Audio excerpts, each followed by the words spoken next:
शहर कभी सोता नहीं, पर आकाश गंगा की उस ऊंची बिल्डिंग में एक अपार्टमेंट एकदम शांत हो गया था। अपार्टमेंट 703, जो मीरा शर्मा का घर था, आमतौर पर शांत पर सुकून देने वाला था। पौधों को पानी देने की उसकी सुबह की आदत और लिफ्ट में उसकी प्यारी सी मुस्कान सब मिस कर रहे थे। एक हफ्ते से उसकी बालकनी के पौधे सूख गए थे, अखबारों का ढेर लग गया था और उसकी कार पर धूल जम गई थी। पहले तो पड़ोसियों ने सोचा कि वह बाहर गई होगी, पर जैसे जैसे दिन बीते बेचैनी बढ़ती गई। 702 वाली मिसेस गुप्ता को अपनी आखिरी छोटी सी बातचीत याद आई। उसने किसी ट्रिप का जिक्र नहीं किया था। नीचे वाले रिटायर्ड ऑफिसर मिस्टर वर्मा ने देखा कि उसके पर्दे वैसे ही लगे थे, थोड़े से खींचे हुए, न पूरे खुले न पूरे बंद। सिक्योरिटी गार्ड ने उसे जाते हुए नहीं देखा था। उसकी कार को किसी ने छुआ भी नहीं था। बिल्डिंग की आम रौनक उसके दरवाजे के पास फीकी पड़ गई थी। उसकी जगह एक भारी अनकही चिंता ने ले ली थी। 703 के बाहर हॉलवे में बच्चों की हंसी धीमी पड़ गई। मीरा की गैर मौजूदगी सबके लिए एक शांत सवाल बन गई थी। शांत चिंता का समय अब खत्म हो चुका था। मिसेस गुप्ता और मिस्टर वर्मा ने एक दूसरे को परेशान होकर देखा। वह अनदेखा पड़ोसी बिल्डिंग का सबसे बड़ा रहस्य बन गया था। अब कार्रवाई करने का समय था। मिसेस गुप्ता चिंता सहन न कर पाने पर मिस्टर वर्मा के पास गईं। बिना ज्यादा कुछ कहे वे मिस्टर देसाई, बिल्डिंग सेक्रेटरी से बात करने को तैयार हो गए। उन्होंने मीरा की गैर मौजूदगी, सूखते पौधे, न छूटे अखबार और खड़ी कार के बारे में बताया। मिस्टर देसाई ने अर्जेंसी समझी और मीरा के फोन पर कॉल करने की कोशिश की। कोई जवाब नहीं, बस लगातार बजती घंटी। अनदेखी कॉल ने उनके डर को और बढ़ा दिया। तीनों अपार्टमेंट 703 गए और खटखटाया। मीरा को आवाज दी। उन्हें सिर्फ खामोशी और एक हल्की अनप्लेजेंट स्मेल मिली। चिंता की गांठ डर में बदल गई। यह अब बिल्डिंग सोसाइटी का मामला नहीं था। मिस्टर देसाई ने पुलिस को फोन किया। उनके हाथ कांप रहे थे। उन्होंने आकाश गंगा अपार्टमेंट 703 में एक पोटेंशियल इमरजेंसी की खबर दी। कॉल हो चुकी थी। पीछे हटने का कोई रास्ता नहीं था। वे शांत हॉलवे में इंतजार कर रहे थे। दिल तेजी से धड़क रहे थे। बिल्डिंग ने जैसे अपनी सांस रोक ली थी। पड़ोसी इंतजार करने के अलावा कुछ नहीं कर सकते थे। मदद आ रही थी। पुलिस जल्दी ही आ गई। सायरन शहर के शोर को चीरता हुआ। इंस्पेक्टर अंशुमन बाहर निकले, शांत, ऑब्जर्वेंट और क्वाइटली अथॉरिटेटिव। उन्होंने पड़ोसियों की बातें सुनी, टाइमलाइन को जोड़ते हुए।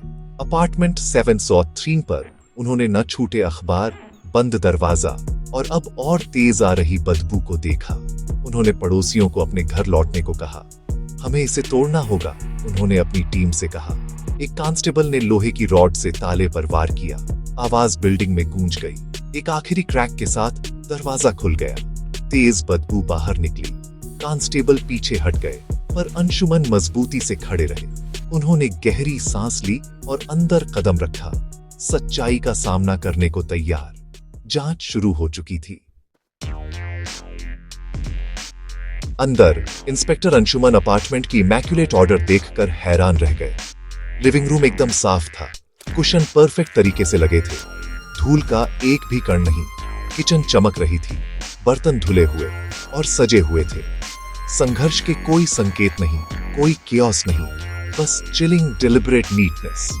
ये नॉर्मल नहीं था, ये सस्पिशियस था। बेडरूम में मीरा शर्मा का शरीर एक नीटली मेड बेड के बगल में पड़ा था। उसके बाल और कपड़े सही जगह पर थे, पर उसकी गर्दन पर हल्के निशान वायलेंस की ओर इशारा कर रहे थे। फोरेंसिक टीम इसकी पुष्टि करेगी, पर अंशुमन के गट ने कहा कि यह होमिसाइड था।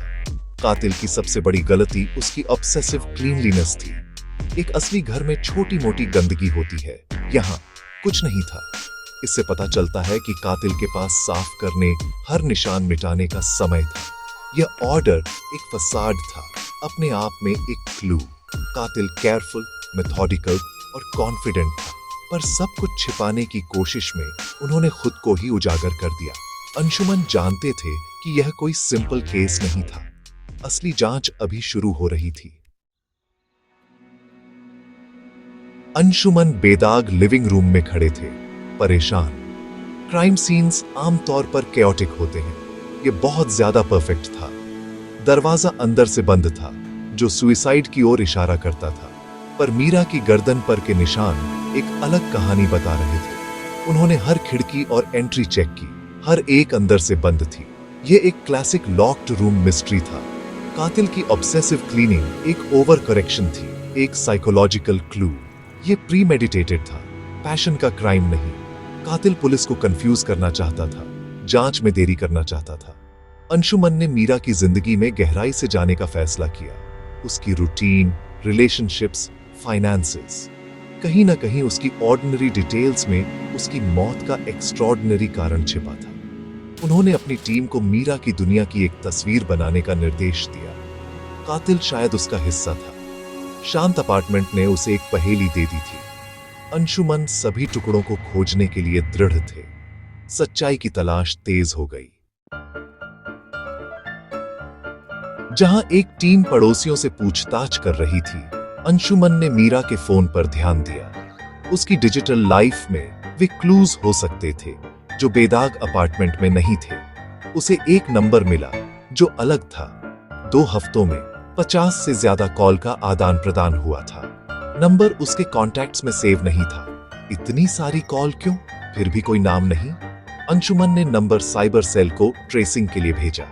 उसने उसके मैसेजेस और ईमेल्स चेक किए। कुछ भी अनयूजुअल नहीं, कोई थ्रेट्स या एंग्री एक्सचेंजेस नहीं, एकमात्र अनोमली ये पर्सिस्टेंट अनसेव्ड नंबर था। ये उसकी डिजिटल लाइफ का भूत था। अंशुमन ने ट्रेस का इंतजार किया। यकीन था कि यह कहीं महत्वपूर्ण जगह ले जाएगा। डिजिटल वर्ल्ड फिजिकल के विपरीत मिटाना ज्यादा मुश्किल है। पहला असली लीड उसके हाथों में था। जांच आगे बढ़ी। जैसे ही साइबर टीम ने नंबर ट्रेस किया, अंशुमन ने मीरा के प्रॉपर्टी रिकॉर्ड्स की जांच की। अपार्टमेंट का इतिहास जवाब दे सकता था। रहस्यमय नंबर समीर वर्मा के नाम पर रजिस्टर्ड था, जो एक लोकल रियल एस्टेट एजेंट था। समीर ने मीरा के अपार्टमेंट की बिक्री संभाली थी। दस्तावेजों की जांच करते हुए अंशुमन ने देखा कि सेल डीड पर मीरा के सिग्नेचर फोर्ज्ड लग रहे थे। एक हैंडराइटिंग एक्सपर्ट ने इसकी पुष्टि की। फॉर्जरी। मीरा से समीर का कनेक्शन अब अनडिनायबल था। उसने उसे अपार्टमेंट बेचा था, उसे ऑब्सेसिवली कॉल किया था और उसके सिग्नेचर जाली बनाए थे। हत्या का मोटिव सामने आ रहा था, फ्रॉड और एक्सपोजर। मीरा ने शायद धोखा डिस्कवर कर लिया था। कागजी निशान सीधे समीर की ओर इशारा कर रहा था। मामला अब सिर्फ हत्या का नहीं था, यह बिट्रेयल का था। सबूत हाथ में लेकर अंशुमन ने समीर वर्मा को पूछताछ के लिए बुलाया। समीर शांत दिखने की कोशिश कर रहा था, दावा कर रहा था कि कॉल प्रोफेशनल थे। अंशुमन ने उसे कॉल रिकॉर्ड्स और फोर्ज्ड सिग्नेचर से कन्फ्रंट किया। समीर का कंपोजर टूट गया। अंशुमन ने थियरी बताई। समीर ने मीरा को एक डिस्प्यूटेड प्रॉपर्टी बेची थी, दस्तावेजों में फॉर्जरी की थी और पैसे अपनी जेब में रख लिए थे। जब मीरा ने फ्रॉड का पता लगाया और उसे एक्सपोज करने की धमकी दी, तो वह घबरा गया। बार बार की कॉल उसे शांत करने की डेस्परेट अटेम्प्ट्स थी। कॉर्नर्ड होकर समीर ने कबूल कर लिया। उसने मीरा को एक बहस के दौरान मारने की बात कबूल की, फिर अपार्टमेंट को मेटिकुलसली साफ किया और एक स्पेशल टूल का उपयोग करके दरवाजा बंद कर दिया। मास्क उतर गया था। डेस्परेट किलर उजागर हो गया था। लॉक्ड रूम मिस्ट्री सुलझ गई थी। सबूत ओवरवेलमिंग थे। समीर के लालच और डर ने हत्या को जन्म दिया था। न्याय पहुंच के भीतर था। सच्चाई अब और छिपाई नहीं जा सकती थी। समीर वर्मा की गिरफ्तारी से इस मामले में क्लोजर आया। अपार्टमेंट 703 का रहस्य सुलझ गया। न्याय मिल गया। आकाश गंगा के निवासियों को राहत मिली, मीरा के लिए थोड़ी उदासी के साथ। इंस्पेक्टर अंशुमन की पैनी नजर ने स्टेज्ड सीन और झूठ को पहचान लिया। कातिल का क्लीनलीनेस के प्रति ऑब्सेशन ही उसकी अनडूइंग बन गया। जांच एक मेथोडिकल प्रोसेस थी, बिंदुओं को जोड़ना, हर लीड का पीछा करना। अंशुमन के समर्पण ने सुनिश्चित किया कि मीरा शर्मा सिर्फ एक साइलेंट विक्टिम नहीं थी। उन्होंने उसे आवाज दी और उसके कातिल को न्याय के कटघरे में खड़ा किया। लाखों के शहर में हर जिंदगी मायने रखती है। सच्चाई की तलाश विजयी हुई। लालच और धोखा त्रासदी की ओर ले गए, पर परसिवियरेंस न्याय लाया। इंस्पेक्टर अंशुमन का काम एक रिमाइंडर था, न्याय भले ही शांत हो, एंड्योर करता है। अपार्टमेंट 703 की खामोशी आखिरकार सच्चाई से टूट गई।